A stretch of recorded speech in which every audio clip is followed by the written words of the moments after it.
So, I mean, I think all funny people feel starved for attention in one way or another. And your audition for SNL came about because you did a monologue on a show, on a Groundling show. Yeah, I did a monologue. Well, the show was a showcase for Chris Kattan. Right. And so, you know, I was lucky to be able to do one thing. Mm-hmm. So I did this monologue and that I had been doing in the show. And then I was like blown away because I was temping at Disney at the time. Uh-huh. And my manager called me and said, "What are you doing Monday?" And I said, "Very funny. What do you think I'm doing? I'm temping." And he goes, "No, you're flying to New York to audition for SNL."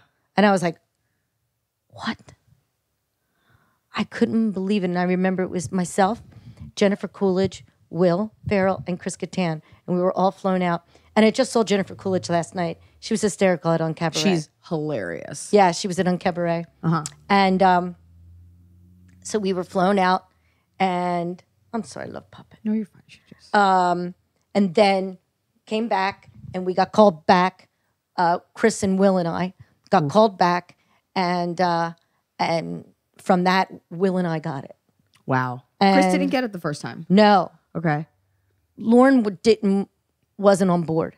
Oof. But because the ratings had been so low prior, NBC came in and they had 50% say now. Right. To keep the show on the air. Mm-hmm. And yeah, so he didn't get it, but NBC gave him like a ridiculous holding deal. Right.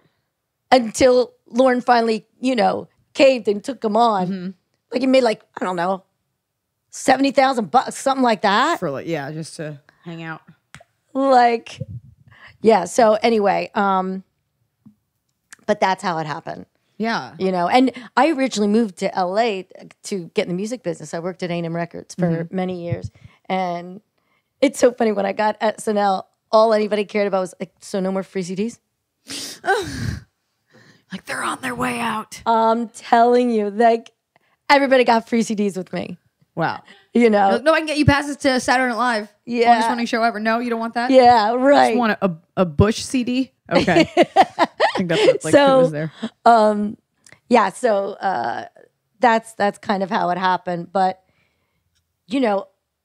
I was also not knowing I was ready for it because I had just quit my job like a year and a half before to devote my, to comedy, to really doing this. I took 2 years of classes, 2 years the Sunday show, and then a year and a half in the main show. Let me ask you a question.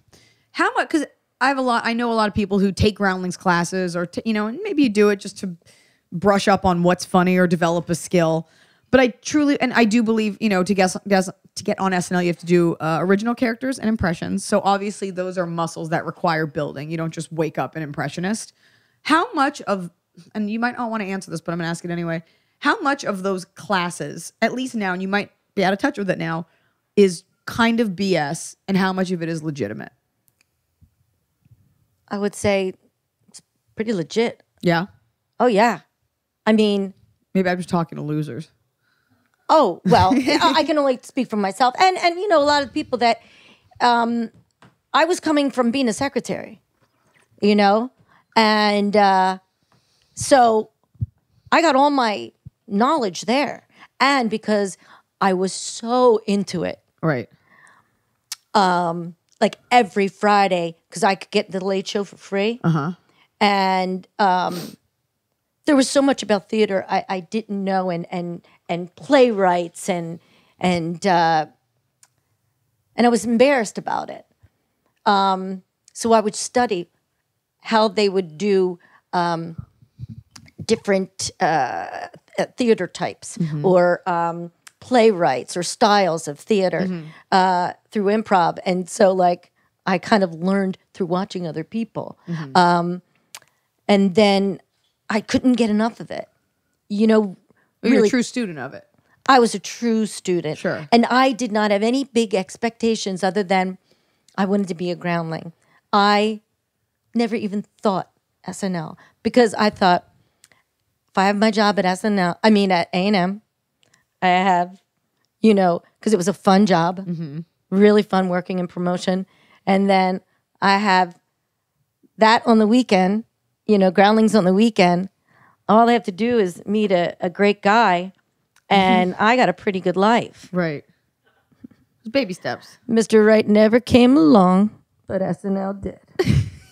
She just hit herself on the nose with her microphone in like a weird, quirky. I mean, I thought to myself, I'll be able to, when I audition, I'll be able to tell my grandchildren that, you know, Grandma auditioned for SNL. And I'm like, oh no, here it is. I won't have grandchildren, and I got it. It's one or the other. I'd pick SNL over the grandkids.